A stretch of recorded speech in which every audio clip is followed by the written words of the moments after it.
Now, Roma Wines present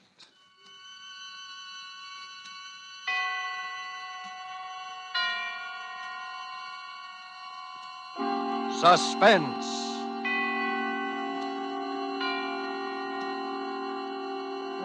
Tonight, The Brighton Strangler, starring John Loder with June Dupree. Suspense is presented for your enjoyment by Roma Wines. That's R-O-M-A, Roma Wines. Those excellent California wines that can add so much pleasantness to the way you live, to your happiness in entertaining guests, to your enjoyment of everyday meals. Yes, right now a glassful would be very pleasant, as Roma Wines bring you Suspense. This is the man in black, here for the Roma Wine Company of Fresno, California, who tonight from Hollywood bring you a radio play by Robert L. Richards, based on the RKO picture, The Brighton Strangler. The stars of the production are appearing with us this evening in this drama of an actor who specialized in murder and of a girl who became the unwilling heroine in a real-life play. And so, with The Brighton Strangler and with the performances of John Loder and June Dupree, we again hope to keep you in suspense.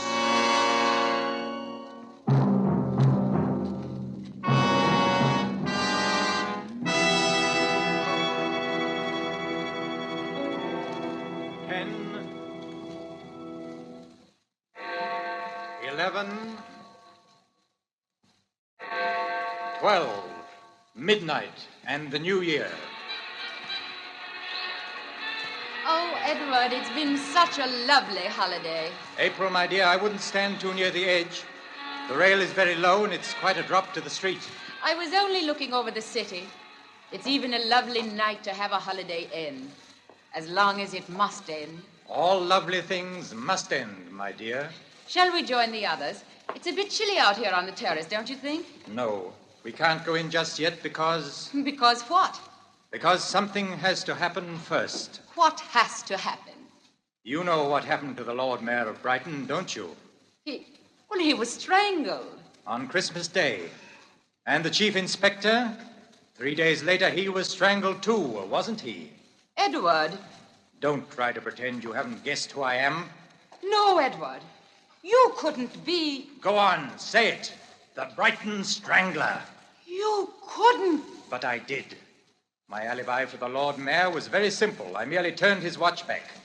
And for the chief inspector, you yourself supplied me with an alibi. Remember? But why? Why? Because 10 years ago they conspired to send an innocent man to prison. And that innocent man was me. And now you, my dear, are the only person alive who knows. Edward, listen to me. We're in London. It's New Year's Eve. Don't you remember how... The silk cord. Edward, you're not going to... Yes. Help! That's him! Stop! Stop or I'll shoot! You've got him! Dead. At last. The Brighton Strangler.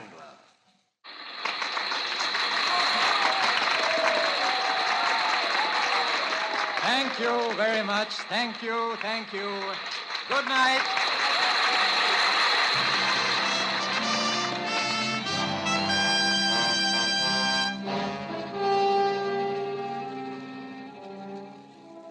Oh, Reggie, it's so good. I can't bear to close it, and it's making so much money. Well, you're the producer. Don't close it. Put someone else in the part. You know I can't do that. People don't come to see the Brighton Strangler. They came to see you, Reggie. To the public, you are the Brighton Strangler. Not after tonight, I'm not. I can't understand you, Reggie. Walking out on a play that gave you fame and fortune. I'm fed up. Fed to the teeth with it, that's all. Reggie, look.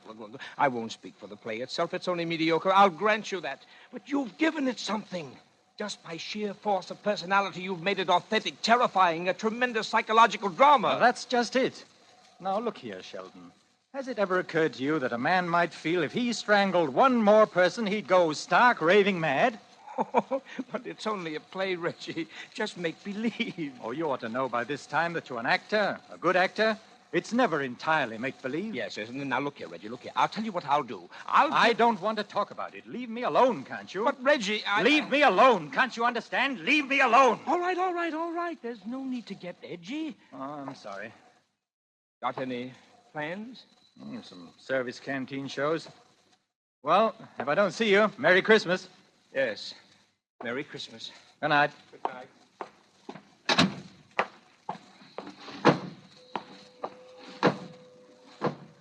Air raid. Shelton! Gone. Everyone's gone.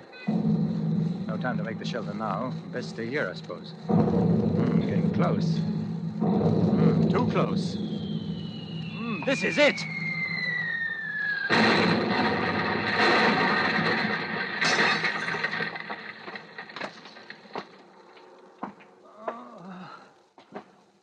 My head. It hurts. Got to get out of here. Somehow. But where? Here comes one of the chaps now. Are you all right, sir? Oh, you got a nasty gash on your head, haven't you? All right, why? Yes, I'm all right. Oh, here. Don't forget your suitcase, sir. Suitcase? Yes. Where you going? Victoria Station? Huh? Yes. Victoria Station.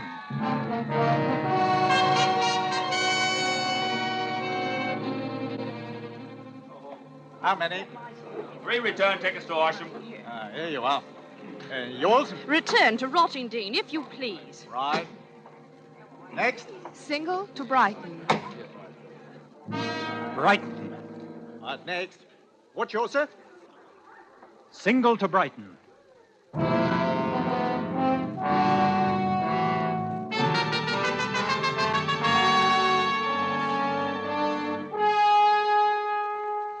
Tonight for Suspense, Roma Wines are bringing you as stars Mr. John Loder and Miss June Dupre in The Brighton Strangler, tonight's tale of suspense.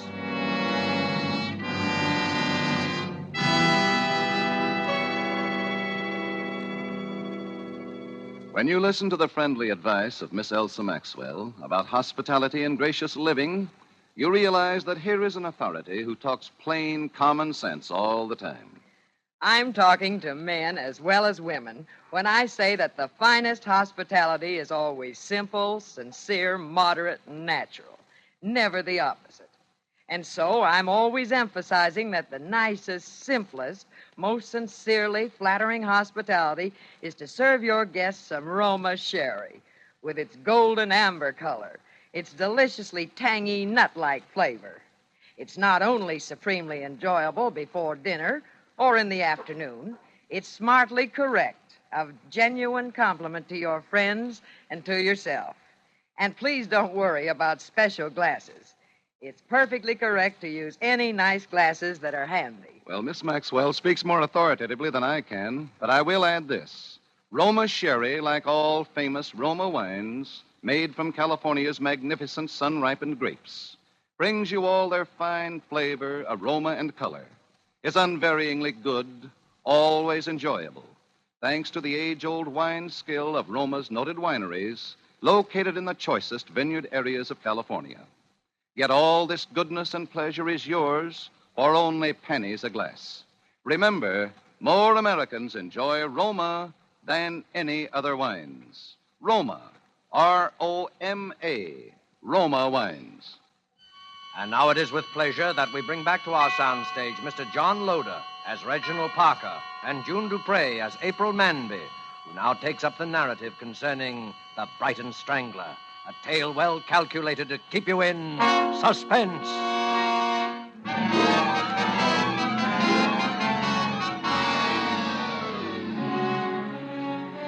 Somehow, from that very first moment, I was drawn to him.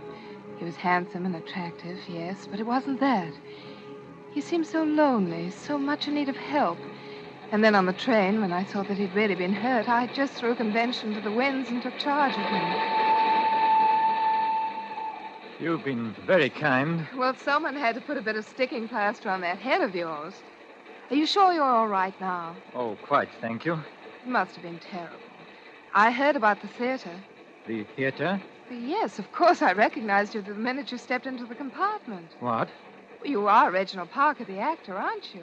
I've seen your picture on the billboards dozens of times. Reginald Parker. And I've been dying to tell you, my name is April. April? That's the name of the girl in your play, isn't it? And I'm from Brighton. April from Brighton. Only, of course, my last name is Manby. That's where I'm going to. Brighton. Why, isn't that nice? We do have a lot in common, don't we? Yes. A great deal, I think. Oh, we're going to have such wonderful times in Brighton over the holidays. You know, I was wondering if you wouldn't think it forward of me. What? Well, my family is having a party at our house on Christmas Day.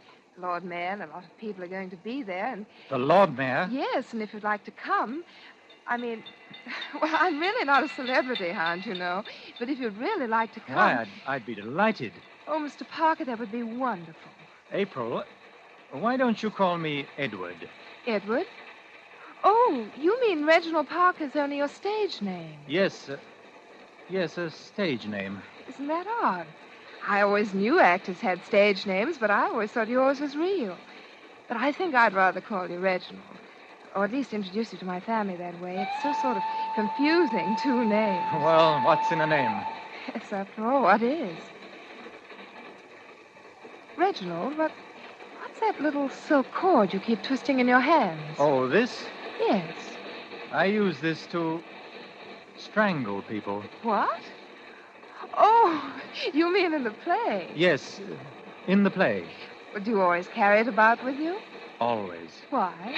Oh, I don't know. For luck, I suppose. I've heard of actors having superstitions like that.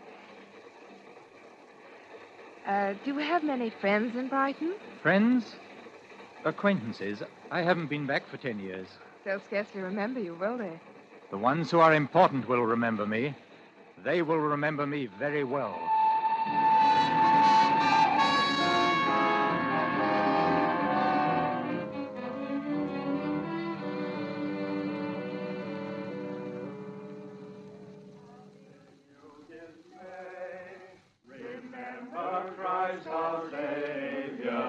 Hello there. Am I late? Oh, no, right on the dot. It's just 5:30 now. Here, let me take your coat. Thanks. Now come along and meet everyone. I'm so anxious for you to meet my parents. I've told them so much about you. I didn't realize you knew so much about me. Silly. You know what I mean. Mother, I want you to meet Mr. Reginald Parker. Well, how do you do, Mr. Parker? How do you do? Mrs. Shackleton. How do you do? Mr. Shackleton. How are you? My father, Dr. Manby. How do you do, sir? And Chief Inspector Allison. How do you do? Well, everyone's here now but the Lord Mayor. I wonder what can be keeping him. Well, it's barely 5:30 now. It's a bit of a walk from his place. I expect he'll be along directly. Well, Mr. Parker, it's a pleasure to meet you in the flesh, so to speak, sir. I have an impression that we have met in the flesh before, Inspector. Well, not that I recall, sir, and I'm sure that I would. I would have thought so too, Inspector. If only because of our mutual adventures in villainy. Eh? Oh, I see what you mean. Well, sir, I'm a practical criminologist, or more supposed to be. And I must confess that I find most of these plays and films and so on about crime rather preposterous. Why? Why, in this day and age, a man can't go about killing people without being caught. Once in a while, perhaps, but when you get these stories of chaps with 2 or 3 and a whole string of victims, oh, no, never. But, Inspector, they always are caught in the end, if only to prove to the kiddies that crime doesn't pay. But supposing it were the perfect crime. Oh, bosh, there's no such thing. Really? Oh, you interested in criminology, Mr. Parker? We ought to get together some evening while you're here. Perhaps I could give you a few experiences of my own that would amuse you. I should be delighted, Inspector. In fact, I shall make a point of it. Oh, good. Excuse me a moment. Hello? Yes? Yes, I'll call him. It's for you, Daddy. Oh, thank you, Martha. Yes? Yes, this is Dr. Manby speaking. What? Good Lord. Yes. Very well, I'll tell him, and I'll come over at once. What is it? What's wrong? Terrible thing has just happened. We'll need you on this, I'm afraid, Inspector. What's happened? The Lord Mayor has been murdered. Can't understand it. Why, he didn't have an enemy in the world. When did it happen? He left his house at 5:15 to come over here. He was apparently attacked by someone who'd been lurking in the shrubbery of his own grounds. He was killed at 5:30. His watch had been smashed during the struggle, and that's when it stopped. And how was he killed, Doctor? He was strangled.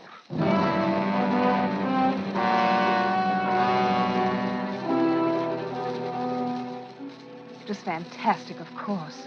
But there it was, that terrible coincidence. The strangling in Brighton. I must confess that my main concern was for Reggie. The way everyone glanced at him, the polite, standoffish way they talked to him, was enough to show they felt that somehow he was responsible for the dreadful thing that had happened. As for myself, I felt almost as badly as he did, and thought I'd never known anyone quite so brave.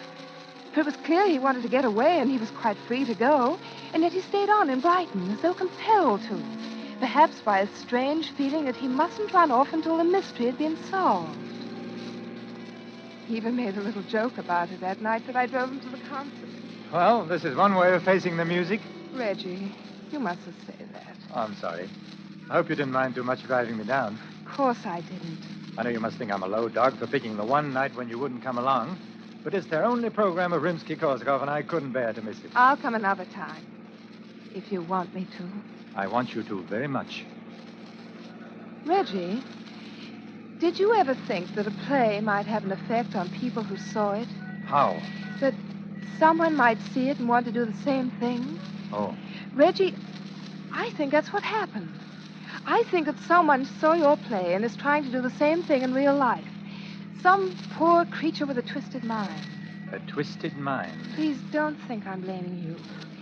But a play like that should never have been written. Should never have been allowed. Perhaps it was just fated to be that way.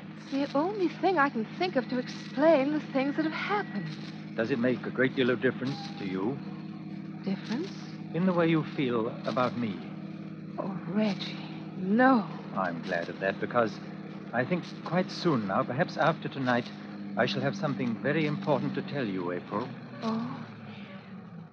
Well, here we are. Thanks for bringing me, and you will pick me up? At 11:30 sharp.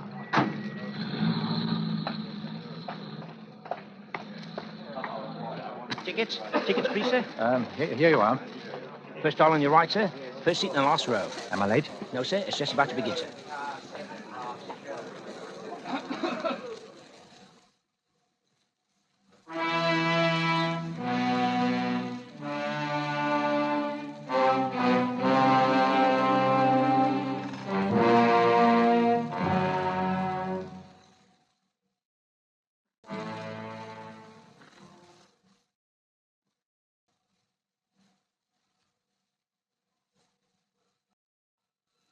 Inspector. There, Parker. Come in. Thank you. I was just listening to a little music on my gramophone. Do you know it? Scheherazade? Yes, it's just 42 minutes long. Oh, is it? I never timed it. Yeah, make yourself comfortable by the fire. I was rather hoping you'd pick this evening to drop in. I'm all alone. I remember you said you'd be. You have quite a music library, Inspector. Yes. And I see you collect other things as well. Oh, my private chamber of horrors. Interested? Very much. Of course, you did want to talk about crime, didn't you? Well, each of these things, rather gruesome, most of them to you, I expect, is like a trophy to me.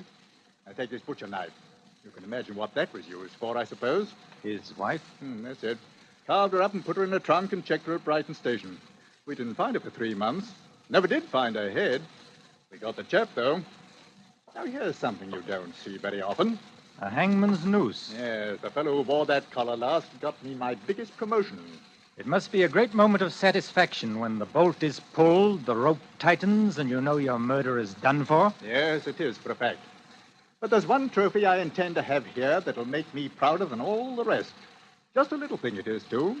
Just a bit of cord. You mean the cord that was used to strangle the Lord Mayor? Right you are, and I'll get it. Many years ago, 10 years to be exact, before the Lord Mayor was the Lord Mayor, he was a barrister defending a client in a court of law. And let us suppose that instead of defending his client, he betrayed him to the prosecution, and the man went to prison. And let us suppose that the man returned one day, after all those years in prison, to take revenge. And he took it. Very imaginative theory, Mr. Parker. Why don't you drop into my office tomorrow and we'll discuss it further? Ah, but you've only heard half of my theory, Inspector. Let us also suppose that the representative of the prosecution to whom this innocent man was betrayed was someone more interested in collecting trophies than in seeing justice. An ambitious man. A chief inspector of police, shall we say. Someone like you, Inspector. Really, Mr. Parker. Then it would also follow that our man would strangle you. Wouldn't it, Inspector? I'm afraid play acting has influenced your judgment, sir. This is no play, Inspector. Oh, you couldn't get away with a thing like this. You've said that before. People know where you are. Exactly. You see, I am at a concert. No!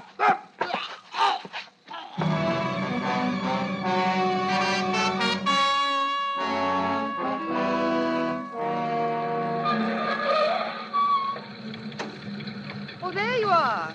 Been waiting long? No, it's just over. Did you enjoy it? I don't think I've ever enjoyed a concert quite so much in all my life. Really? Do you have a wireless in your car? Yes, there it is, right in front of you. Oh, yes, of course. I thought we might hear a bit of news. Mm-hmm. Under intense anti-aircraft fire, the raiders were driven off. However, with only a minimum of damage to non-military objectives. I have just been handed a dispatch from Brighton. The Brighton Strangler has struck again. At approximately 11 o'clock tonight, Chief Inspector Allison of the Brighton Police Force was found dead in his flat. Reggie. He had apparently been murdered in the same manner as the Lord Mayor of Brighton, only 3 days before, by strangling. Again, there were no clues to the killer. Reggie. It's fortunate, my dear, that you and others know I was at the concert this evening. Fortunate? Because otherwise it might seem almost one coincidence too many.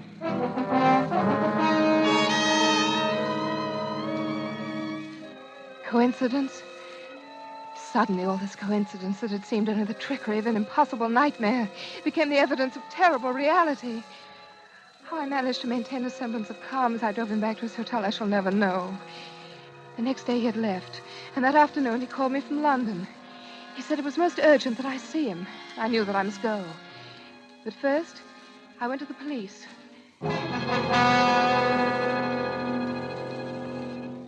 It's fortunate he came to us first.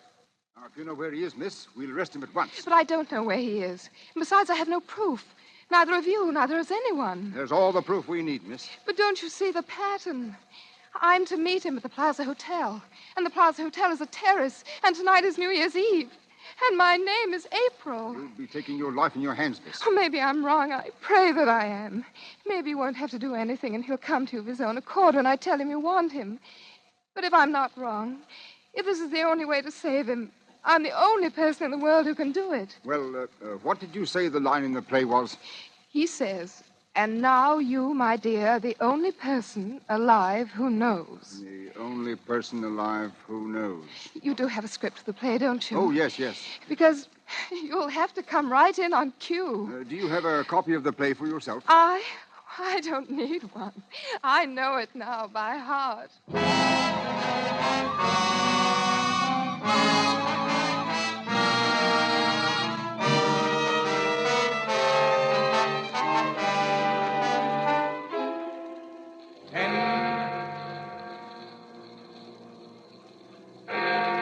11, 12, midnight, and the new year. Shall we go in? It's a bit chilly out here, don't you think? No, we can't go in just yet because... Because what? Because something has to happen first. What has to happen? You know what happened to the Lord Mayor of Brighton, don't you? And the chief inspector, he was strangled too, wasn't he? Reggie. Don't try to pretend you haven't guessed who I am. Reggie, this is where the lines are different from the play. I've known who you are. Go on, say it. The Brighton Strangler. And now you have a silk cord in your hands and you want to strangle me. But you mustn't. Oh, listen to me, Reggie.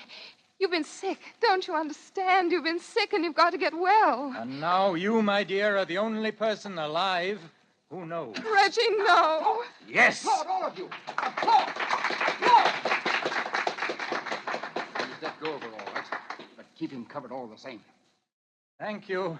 Thank you very much. Thank you. He's backing up to the railing. He'll fall. Stop him, someone. Thank you. Thank you very much. Thank you, everybody. Good night.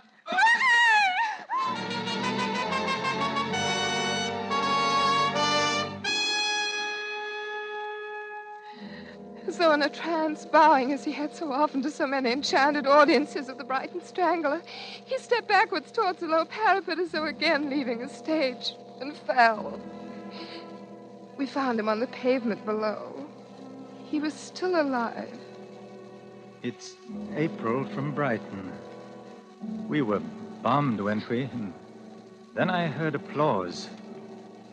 I think I'm hurt, but you'll help me, won't you? I want to take just one last curtain call.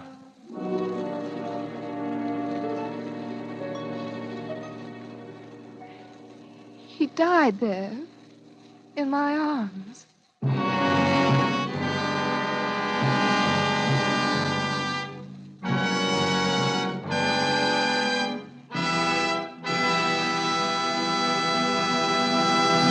And so closes The Brighton Strangler, based on the RKO picture and starring John Loder with June Dupree. Tonight's study in Suspense. Suspense is produced, edited, and directed by William Spear. There is no reason at all, Elsa Maxwell says, why everyone should not have the enjoyment of Roma wines with everyday meals and when entertaining friends. These superb wines of California are so delightful to the taste, so very delicious with food, so smartly complimentary to friends who are your guests. It seems a shame to me that some people still miss out on such wholesomely simple, moderate, and inexpensive pleasure. But of course, Miss Maxwell, millions already do know and enjoy Roma wines. In fact, more Americans enjoy Roma than any other wines. And that can only mean Roma wines are California's finest, always extra good, unvaryingly fine in flavor and quality. Yet, only pennies a glass. Roma, R-O-M-A, Roma wines. Before we bring you news about next week's program, I should like for our sponsors, the Roma Wine Company, and for all of us who collaborate to bring you Suspense, Mr. Spear, our producer-director, Lud Gluskin, our conductor, Lucian Marowick, composer of our scores, Vern Surrey and Ralph Cummings, our sound crew, Bob Anderson, engineer, and Truman Bradley, our announcer, to wish you a very Merry Christmas. Next Thursday, same time, you will hear Miss Ida Lupino as star of Suspense. Presented by Roma Wines, R-O-M-A, made in California for enjoyment throughout the world. An open telegram from Washington concerning the merchant marine, which should be listened to with vital interest by eligible members of our audience. United States shipbuilding program is being increased at enormous rate. Contracts have been awarded for hundreds of additional new ships. Every one of these ships must be manned by 40 to 50 men, most of them with previous sea experience.